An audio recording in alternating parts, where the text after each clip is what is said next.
Hey guys, welcome back to the channel. Thank you so much for clicking on the video. I mean, it's all three guys keep clicking. If you guys keep clicking, I'll keep making. And today we're talking about the true contenders of Survivor 41. Obviously, we have one episode left until what we think is going to be the merge, which would be a merge at 12, I believe. We have 13 left right now. So I'm going to go through all the tribes and talk about who I think can win. Always to clarify, someone who is a true contender for me is someone who I think can get far in the game, and if they get to the end, they will win, or they have a very good shot of winning. That's what I consider a true contender. So if somebody fits one of those descriptions but not the other, they do not count as a true contender in my book. This is our third time doing this, and I think we'll do one more next week before the merge starts, and after that we'll probably create a new series, something like maybe like who's gonna win, like the current winner pick or something like that. As for tomorrow's video, stay to the end to find out what I'm going to be doing. I think it's a pretty interesting video about, well, you just have to say to figure it out. So as we go into the last episode of this pre-merge, changes on Luvu mainly, because for Luvu we got much more screen time in this past episode with their are we going to throw the challenge arc, and it may not be done because I saw in a preview that they might throw the challenge anyway, and so it seems like we're getting a lot more screen time from Luvu in these last two episodes before the merge. And so my list has changed for Luvu because of the fact that I got more screen time on Luvu, and some small changes to the Ua and maybe to the Yase tribe as well. We'll just have to see. But before we get into it, again, I do the same thing every week where I talk about the person who just got voted out in this past episode and where I had them, and if I had them as a contender. And sadly, I was also wrong about JD, just like I was wrong about Brad. I thought both of those were contenders, but both of them seem to have gone home after I said they were a contender. So it seems like the Ua tribe is losing more and more members, but we'll just have to see. Hopefully this week's contenders don't get voted out, so I'm not embarrassed 3 times in a row. And then hopefully the next time the same thing doesn't happen, because Jesus Christ, I mean, that would just be super unfortunate. But let's get right into the video. But first, 72% of you guys who are watching these videos are not subscribed. Let's change that. It's easy and it's free. Thank you, Skylander, for making my thumbnails. And if that's it, guys, let's talk about these true contenders of Survivor 41. So, starting out on Yase, not many changes here. Tiffany staying as a non-contender. One, I feel like really for me, the main thing is that she fits into that old woman archetype who never gets the votes at the end. I think Evie could possibly drag her to the end, where Evie could beat her in a final tribal, and I think she doesn't win against anybody in the post-merge. Even like Jeannie, I think, beats her. I think someone who like people don't like an Erica, or even like a Sydney, someone who's like sort of like a dislikable type of person. No, I think she loses to everybody in the post merge. Even Ricard, who seems to be like a villain type of person, I think she doesn't beat anybody. And if you can't beat anybody, let alone 2 people, let alone like half the people in the post merge, there's no way that I can possibly put you as a contender. Lyanna was a close call for me. I feel like overall with Lyanna, it's back and forth, but I just feel like we haven't gotten a lot of personal content from her except for her crying on the beach, and that seemed to be more of like crybaby type of like crying. Like, I mean, I understand that they like made it like look emotional, but I don't know how in the world they were trying to spin that positively. I feel like they only show that if they want us to be like, oh, stop crying. Like, there's no way that they would show that to us as viewers and say, okay, hopefully the viewers like this and think that this is warranted about her crying about not getting out her target. It seemed kind of childish and crybaby-ish, and so I don't know why the production would show that confessional unless they're just trying to get us emotionally connected to her, which I understand. But doing it just because somebody cries doesn't mean you feel bad for them necessarily. And I feel like that's definitely the case with Lyanna. Okay, getting into our true contenders, just like last week, we got Xander and then Evie. First, Xander. I feel like Xander's getting a winner's edit. I don't necessarily think he's going to win, but he's definitely getting at least a fan favorite edit. For being in such a terrible spot, his edit is fantastic. And obviously, we've learned our lesson with that with JD and Brad, both getting heavy positive edits, and then them getting voted out back-to-back in the pre-merge. But I just have a feeling that not only is Xander going to stay intact, but this entire Yase tribe is going to stay intact until the merge. Just the way they portray them, even showing like that mock previously on clip in a little montage. I just feel like they wouldn't have shown that, and then they go to tribal. It doesn't seem to really line up with the story that that they're trying to tell. And I think overall, Xander is definitely safe. And on top of that, when he gets the merge, I feel like he can win some challenges. He has bonds with Deshaun. He has bonds with, well, I guess JD's gone now, but he has bonds with Danny. So if Deshaun, Danny, and Sydney can bring in him and Evie, that's a 5 that can run the game. If they can bring in maybe like the rest of the Luvu tribe or like the rest of the Yase tribe.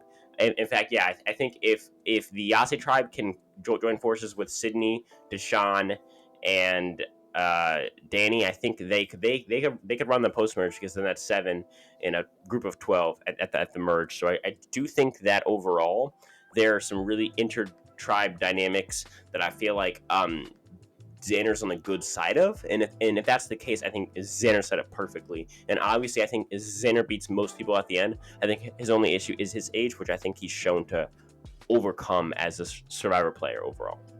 And lastly, on this tribe, we got Evie. Again, Evie's in the most control on this tribe. It's very small numbers. Xander still can't vote unless, well, we know that Genie's going to find probably the Beware Advantage, like the idol that isn't activated, like the go on AstroTurf idol. But then the Luvu tribe would also have to find theirs, and if they didn't, then I think the advantage kind of gets voided, and then he gets his vote back. Or sorry, Xander gets his vote back. But that means that Evie overall has complete control, even usually until the merge, and I don't think they're going to lose a challenge. But even if they do, I doubt that Luvu's also going to find their idol as well. And so if that's the case, I feel like Xander is powerless in this tribe, and so she can pick between voting out Xander or Tiffany and keeping her number one ally in Lyanna, who would probably never turn on her, which is a really, really good thing for her. And I feel like overall, Evie is in just as dominant of a position as Chantel is on her tribe. I just think Chantel has a bigger target coming in to the merge, and that's why I think Evie's in a better spot going into the merge. But right now, Evie isn't necessarily as dominant as Chantel is, but we'll get to that much, much later. Next, we have Luvu. So first, I'm going to talk about Nasir. Nasir, I see as a non-contender, not because I feel like he's going to get voted out necessarily soon, although I think he could get like decoy voted, where Sydney, Deshaun, and Danny, the power trio on the Luvu tribe that we've seen up to this point, they could want to blindside Erica, but keep her because they want to get rid of a person who's super threatening like Nasir, because I feel like if someone's going to go in the Luvu tribe, obviously it's not going to be someone out of the power 3, most likely. It's not going to be Heather, because we got nothing from her. And out of Nasir and Erica, we've gotten a lot more content from Nasir, personal content. And then as far as the most obvious boot, it would be Erica. So I feel like the boot that would make the most sense, but would also still be surprising, is Nasir on that tribe. And so that's why I do feel kind of nervous about Nasir, and that's why I feel like I can't put him as a contender. I do think he wins against a couple people at the end, just based off his story and the fact that he's improving his gameplay as he goes, although he is making blunders, and I feel like that could come back to bite him. Definitely, he seems to be just talking to the wrong people and not being able to form like a very strong number one bond like an Evie has with Lyanna, or a Chantel has with Ricard. Next is Erica. I also think that she's not a contender. Obviously, I've talked at length about how I feel like Erica wouldn't be able to win if she got to the end, but now I feel like she might not get to the end at all. Obviously, she's the person who is targeted in that challenge throw, and I think what they might do is, because she's such an obvious boot now, if Luvu loses this last challenge before the merge, if Luvu goes, they might edit somebody else out to be, oh, no, it's actually changed to Nasir, and then that was just tricking us, and it's actually just the obvious Erica boot. In this past episode was really her episode to set her up as the last final pre-merge boot, and also it explains why she didn't get a very heavy edit, because she's gonna be the person who kind of gets lost in that like last pre-merge vote. And so I feel like overall Erica is in that spot, as well as the fact that I feel like Erica wouldn't win a jury vote against many people except for maybe like a Tiffany and maybe a Heather, I think, and maybe a Genie. So that's 3 people out of a 12-person merge. If there's only 3 people out of the other 11 people, that's 3 out of 11. That's got to be like less than a 30% shot of getting to them with people who you can beat, and they're not really even in your alliance. Maybe Heather is, but not even really. And we obviously know that Tiffany and Jeannie are on completely different tribes and haven't even spoken a word to her. So I feel like for her to get to the end with these type of goats, it would take a miracle. And even then, I don't know if she can pull it out against anyone but those goats, which is definitely a not settling thought. So that's why I can't put her as a contender overall, but I do see her as someone who's playing a better game than I thought she would play. But I just think overall she's not in the right spot, and she's not the right person to where I feel like she can win. And also her edit is nowhere near a winner's edit at all. Heather, we've got nothing from Heather until this episode. Now we did get some we didn't get personal content from Heather, but we did get a personal moment from Heather where we got to see her very vulnerable. But I think that might have been just to set her up, like her arc of, like the mom who ends up getting third place. I feel like, I've said Tiffany may get that spot, or even Jeannie, but I feel like that's Heather's spot. I feel like Heather is going to get like the mom who's like struggling with her emotions and battles to be strong and all that stuff, and then she gets to the end and gets 0 votes and whatever. She's like the Julie from season 38 of this season, in my personal opinion. And if that's the case, she's obviously not going to win, because those people never win at the end. In fact, she may not even get a vote, and she probably won't. And so I feel like overall, when I look at the way that Heather is being edited, I just see either a third place, no vote final tribal finisher, or someone who's just going to kind of get lost in the sauce and like booted around, like the middle of the merge, like maybe like the vote after the merge vote, like 2 votes, 3 votes after. One of those two, but I think the more probable one is the final 3 person. So I guess she's going to get far, in my opinion, but I don't think she has a chance to win at all, just based off of her archetype and also her edit. Next person I'm also saying is a non-contender, and I've struggled back and forth with this person, but I just have a feeling that they're either going to get flipped on in this last vote of the pre-merge, or they're going to get be like the biggest blindside, like what the Sophie blindside was to Winners at War. I feel like this person's blindside is going to be to the season. I feel like this blindside is going to be the best vote of the entire season, and this person is Deshawn. I think Deshawn's in a really good spot on his tribe, with one do or die ally, and one person who he seems to have a pretty good relationship with. But then again, we see Sydney being very erratic, so you never know. Maybe she could flip with Nasir and Erica, and then they pull in Heather, or just don't tell Heather anything at all, and that's a 3-2-1 vote. Or if they can pull Heather in, then it's a 4-2 vote against both Danny and Deshawn, where I think that they vote out Deshawn here because Deshawn's more of a strategical threat, and he's shown more strategical power. I just genuinely think that if he gets flipped on pre-merge, then that's what's going to happen, what I just said. Or he'll be like the merge boot, or like the vote after the merge boot, or like the vote after that, where he's a big blindside, maybe like a plurality vote, or maybe like this shocking reaction, like live tribal. But I feel like he's going to go out in flames, and if he's going to go out in flames, that means he's going to go out. Therefore, he can't be a true contender, in my personal opinion. Although I do see why people are calling him one, because he is playing a very good game right now, in which he has a lot of people who trust him, and he doesn't trust many people at the same time. He also has, I believe, he's going to get an extra vote the first time that he goes to tribal, which is cool for him. From when him and Evie went, Evie went, and he also has that relationship with Evie. I just don't know if that's going to save him, and maybe it comes down to Evie, having to flip on him. I don't know. I don't have a good feeling about Deshawn's chances of getting super far in the game and avoiding a big blindside. Next up, I got Danny. I think Danny, for me, is someone who I don't see him going out, because he hasn't got a big edit. And as far as his edit, it's been basically all positive content. He's got none negative, unless you count the idol hunting, quote unquote negative content. But then again, the person who said that has been portrayed pretty net. I mean, half negative, half positive in Nasir, and that's not necessarily the person who you're worried about being, talked bad about on screen. I feel like overall, when we're talking about the person who just has no shot of getting voted out based on just being the quote unquote weakest player, is obviously Danny. And I feel like even if him and Deshawn get flipped on by the girls and Nasir, or more specifically by Sydney, I feel like it's Deshawn that they go after, because Deshawn is the one who did double cross Erica. So I feel like Erica would really push for Deshawn. And overall, Deshawn's definitely a better strategical mastermind than Danny is. I do think that he's gonna have some issues when he gets the merge.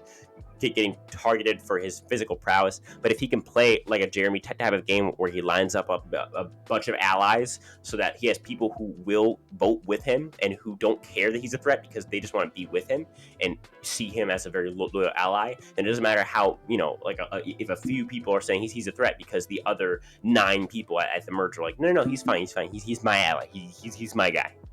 And lastly, we have Sydney. I feel like with me, Sydney started out as a person who I feel like could not have won, just based off of her Angelina type of edit. But I think Sydney could get an Angelina type of edit and also win at the same time if she just can get that like erratic, like when she like went to the ocean after crying after not being able to get the fire. If she can get rid of that attitude and not be like that, at least not in real life, and not be like, I'm from Beverly Hills in real life, and instead just keep it in her confessionals. I think I think she has a shot to win because she has the bonds. She has the number ones who will fight for her on the jury and in the game, in Deshawn and Danny, and they're both her meat shields. When she gets to the merge, I don't see her going near the merge. I feel like if she goes, it's gonna be towards the finale, if not in the finale. And lastly, the Ua tribe. I only have one non-contender from this tribe, and you might be surprised who it is. I think it's Ricard. I think Ricard for me is just someone right now who I see as just having such a negative edit. I've got nothing, really not much from him at all, and a little bit that I have gotten is him being very loyal to Shan, occasionally getting mad at her, but just being very, very loyal to a fault to Shan, and that's a number 2 spot in which you don't really want to be in unless he blindsides Shan. Then it's a whole different story, like how in San Juan del Sur, Natalie didn't blindside Jeremy, but when Jeremy got blindsided, she went from second in command to just going on a run. So I guess that could happen with Ricard, but I feel like his edit just isn't as positive as Natalie's was. There you go. That's English. No, but I feel like overall Ricard's just gotten such a negative villain edit that I could see him going at the merge, possibly like being like your merge boot or your boot after the merge, just because of the fact that his edit is so negative and the position that he's at in the game, aligning with a very powerful person who can take the target in Shan. I don't see that he's in a good spot, and I don't think Genie's going to be very loyal to them, and because of that, I just feel like he's in a really bad spot as far as winning the game goes. And in my contenders list, I have Genie. I think Genie's edit isn't awful. I think we got something from Genie in the premiere. It wasn't anything crazy, but it was something. It's not like she got 0 votes. And we are seeing on this next episode that they're trying to edit her like a strategical person, like a person who has strategical thoughts. Genie's for the entire season has been like she's the worst player. Maybe she's not the person going home next, but she's definitely the worst strategical player on the season. And when we get to the end of the video and we go through all these superlatives for so far in the season right now, she has come out of my worst player spot, replaced by somebody else, specifically on the Luvu tribe, but we'll just have to see who that is. But again, she's come out of that spot for me. I think she's playing a better game now that her ally Brad is gone. I feel like she feels like she needs to kind of hype it up, and you can see that after Brad was gone, she was sulking for a bit, but then she picked up herself and really started playing and she didn't convince Shan to vote out JD, but she had saved herself there, and I think she's gonna find this idol next, and if it can get activated, she has so much power. She'll probably force a fire making challenge between Shan and Ricard, and even if they know like that that she has the advantage, then they'll just vote for each other, leaving her to watch them go down in a fire making challenge. And then I'm worried about her not having a strong bond with the person. If they go to tribal, the person who goes with her to the merge, or if they don't, then her not having a strong bond with the 2 of them, because I feel like she would flip on them, and that's not necessarily the best idea at the merge, just do a flip on your very small tribe already. And so I'm worried about that, and I just overall about her strategical sense. But I think overall her edit's good enough, and she's not. And it seems like she's gonna find this idol, and so I'm iffy on Genie. She's definitely a very close call for me, but I'm gonna go with contender for her right now. Chantel,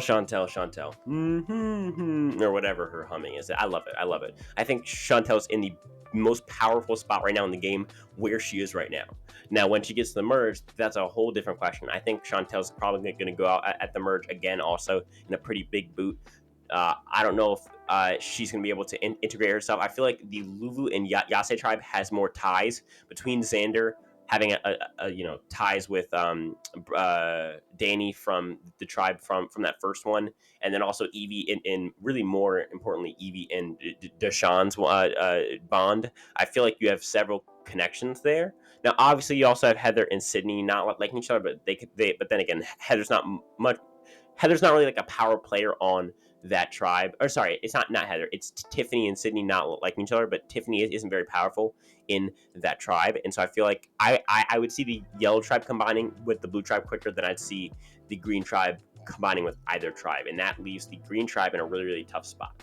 Where I feel like overall the green tribe could be kind of picked off, not maybe one by one, but definitely at least one or two of them going at the start of the merge. So just to recap on Yase, for my non-contenders overall, I have Tiffany, Lyanna, Nasir, Erica, Heather, Deshawn, and Ricard. And for my contenders at the moment, I have Xander, Evie, Evie. I always say Evie, Sydney, Danny, Jeannie, and Chantel. Right now, I have, let me count it up. That's we got 7 non-contenders, and I have 6 contenders, 2 from each tribe for contenders. And I have 4 non-contenders on the Luvu tribe, 2 on the Yase tribe, and 1 on the Uwa tribe. All right, let's go through some stuff. My winner pick stays the same. Again, like I always say, even if I don't feel like Danny's gonna win the game, I'm gonna stick with my preseason pick because I picked him before I even heard any of the other voices. And as long as he doesn't completely, screw himself in the game, or if he gets voted out, that's the only times that I would change him as my winner pick. But I do think the Yase tribe is getting a very big edit to the point where I feel like someone from that tribe could win, specifically Evie and Xander. I feel like one of them could have a really good shot at winning, if not being fan favorites, because they're getting that like middle tribe that usually has the numbers wise best shot. Going in, I feel like if you're not like the big tribe like a Tandang or like the super small tribe, like for an example, like the Hustlers in HHH, you're like that middle tribe, like the Heroes tribe in HHH. I feel like the Heroes tribe had the most shot with Christine and Ben getting to the end and taking all the votes. I think Ryan didn't get one single vote, and if he did, it was like 1 vote. And so I feel like there it was definitely the case of the middle tribe got the best end of the stick. So I feel like the Yase tribe is in a really good spot, but overall I'm gonna stick with Danny as my winner pick. As far as purples goes, right now I really only have Ricard. Seeing that Jeannie, Heather, and Erica all got heavy content in the past episode, like I'm talking, like they're like I would not be surprised if they got them the most confessionals, other than Chantel maybe probably breaks that top 3. But besides that, those 3 got a lot of screen time, probably to make up for the fact that they didn't get a lot of screen time in the past. And so I feel like the only person left who's really purple now is Ricard. I feel like we haven't gotten really much personal content from Ricard, except for the fact that he has a husband who's has a baby, I guess. And we really haven't gotten much besides that. He's just kind of been like Chantel's puppy dog and a villain, really. A person who's very negative. That's kind of all we've gotten from Ricard. Right now, my personal opinion is that the worst strategical player right now is Heather in the game. I think Jeannie has come out of this spot through her ability to dodge both of all of the boots on her tribe, whereas Heather hasn't even had to dodge one. I think Jeannie overall is probably a better physical player than Heather, and I feel like Jeannie overall is a better social player than Heather, seeing that Jeannie at least has somewhat of a bond with Chantel and Ricard. Obviously not closer than they are with each other, but more of a bond with her tribe than Heather does, who seems very isolated on her tribe. And so that's personally how I feel about Heather.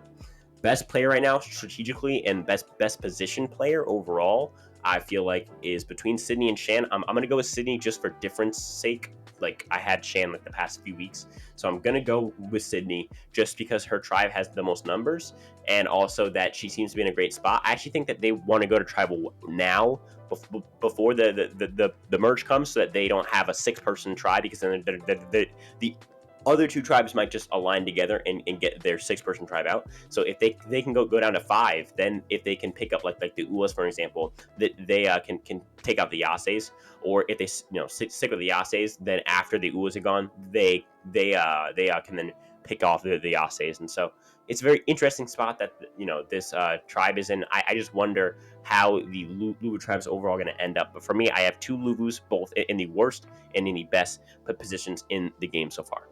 For me, right now, currently, I think that the merge boot is definitely coming from Luvu. I think it's just kind of set up to be that way, especially with Luvu kind of building up. Oh, it's Luvu, it's Luvu. Okay, let's focus on Luvu. Especially if they don't lose a challenge in this episode, I think it's definitely going to be from Luvu. But I think either way, I think it's a very good chance that it is from Luvu. And if I had to go with a name, I'll go with Deshaun. As I said, I think he's going to be a big blindside, and so maybe he'll be the merge boot and be a gigantic big blindside, and which a bunch of people like from different tribes team up to get him out, because he does come across very threatening and as a strategical threat overall. And I feel like that's how it could go down. But again, I really don't have much of a thought on the merge boot yet. I feel like I need to see this episode, and then I can do better next week with predicting the person who's going to go home next. That's it, y'all. So tomorrow's video is going to be on is this the end of Survivor? Because as we see, the viewership is dropping. If you haven't seen, look it up for past seasons and then this season. And I'm not even talking about everyone says it was really high in the first 10 and then dropped. I'm talking about like season 40's viewership versus this season's viewership, so much lower. And so I'm going to go through a lot of that and talk about, is this the end of Survivor? Is this the end of it? Are we going to end next season? Obviously we know that Survivor's probably going to be confirmed to at least season 44, because they're going to film that next year. But is Survivor on the real downtick? Like, obviously, the views have dropped over time, but is Survivor really screwed here? And so I'm going to go through all types of stuff about that. Again, guys, what time do you guys think that I should post now? Do you guys like when I post at 5 Eastern, 6 Eastern, 7 Eastern, 8 Eastern? Let me know in the comments. I'm trying to figure out a consistent upload time. Just let me know. And again, guys, thank you for all the support, the constant liking, subscribing, but most importantly, turning on that notification bell and hitting all. Thank you guys for the continued support. And if that's it, I'll talk to you guys in the next one.